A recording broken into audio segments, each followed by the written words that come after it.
In addition to all these great answers to my big questions, I got something else from these auspicious conversations. I left with the sense that we are in a special moment in time, and that we have the power to shape this moment in so many ways through our choices, our voices, and our vision. We're at a pivotal moment in our lives, and in the life of the church especially. So, and I think COVID has only exacerbated and unveiled the problems that we need to address. So um, we we are venturing into new territory, and it's exciting, but it's also scary, and it's important to name that.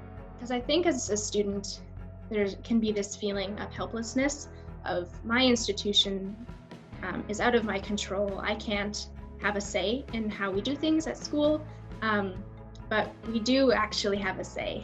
And so just becoming involved has been a helpful way for me to connect creation care to my studies. If you're thinking, where can I make a difference? What kind of action can I take? I think the first thing you can do is kind of think about your actions as a consumer and a customer of businesses or endeavors you care about. Being an active customer can really have a powerful impact on the world. Communicating with businesses that you're a customer of and asking them what you want. So for example, in the last 5 years, a lot of people are asking us not to pack our produce in plastic.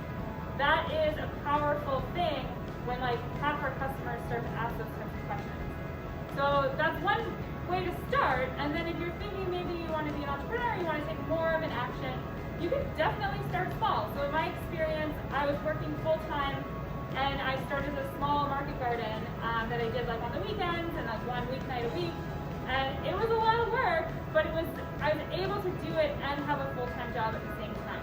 And then I gained a lot of experience and confidence before I actually started to open a permanent business. So two things: be an active customer, and second thing, start small, so start somewhere.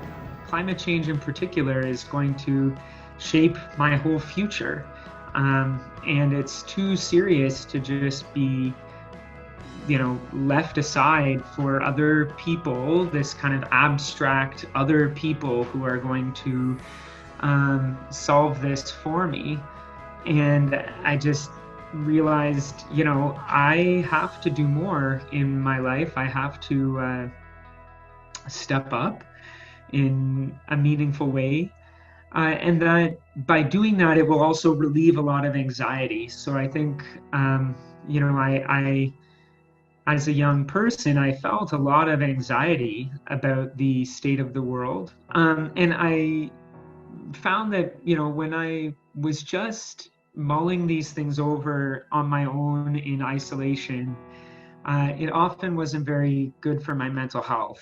It could be very disempowering. And what I discovered was through engaging with potential solutions, with advocacy work, with art creation that kind of envisions a better world, it has this kind of layered effect where one thing, that you are contributing to at least some of the solutions that are needed. And another, it just makes you feel good to be connecting with like-minded people to try to make a difference. And so it really has given me so much for whatever I've given it as a pursuit and a passion for activism. It has definitely given me back so much energy. And to circle back to your question, it has certainly connected me more deeply with creation. I think I just would just keep stressing that those 3 R's about respect, reciprocity, and responsibility. How we each have that. We each have those values that we have to present to the earth if we want to stop what's going on, if we want to stop this headlong rush into almost sure disaster for the earth. We can each play a part. We can do something. And when your voice when you have a vision to do something, keep at it. Like, don't give up, because something will happen. Somebody will hear you. Like this Mennonite woman who heard me. I'm going to walk for the Grand River. What? Tell me more, you know? You have to light a spark. I hope that hearing from these folks and the way that they're connecting their lives to creation and building a sustainable future gives you some ideas and inspiration as you start to write your own life story. And you don't have to wait to get started. One of the most important things we can do is speak truth to those in power. Prime ministers and premiers, mayors and regional chairs have a lot of different priorities, but we must remind them that the earth comes before all else, because everything comes from the earth. There is no planet B. But you don't have to figure out how to speak truth to power all on your own. Follow the examples of people you just heard from. Also, here are some examples of some youth-initiated organizations that can help you get informed and equipped for action. Shake Up the Establishment was started by young Canadians for young Canadians like you. They've taken a lot of those huge, complicated reports that almost no one reads and boiled them down into interesting and understandable summaries. This is a great place to get informed. shakeuptheestablishment.org. Youth Climate Lab is another movement started by Canadian youth to help other youth to mobilize and create climate action projects in their own community. They've reached out to youth in 77 countries and counting. Why not reach out to them? Not to be left out, us Mennonites have formed the Mennonite Creation Care Network. They work with church groups, including youth groups, across Canada and the US. I'm part of a local group called Faith Climate Justice that recently got more than $1,000 from them to help kickstart climate action among local faith communities. This is the banner we created, and we're asking every faith community in Waterloo Region to hang one on their building. This brings me to a final point. We don't have to speak alone. Connect your voice to others to make the story louder and stronger.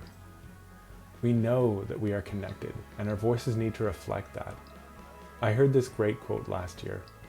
When it comes to fighting climate change, individual action is a great place to start, and a terrible place to end.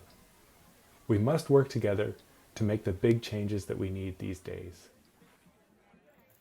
We don't have to be the scared audience watching as the horror story of climate change unfolds, or frustrated authors trying to change the plotline all by ourselves.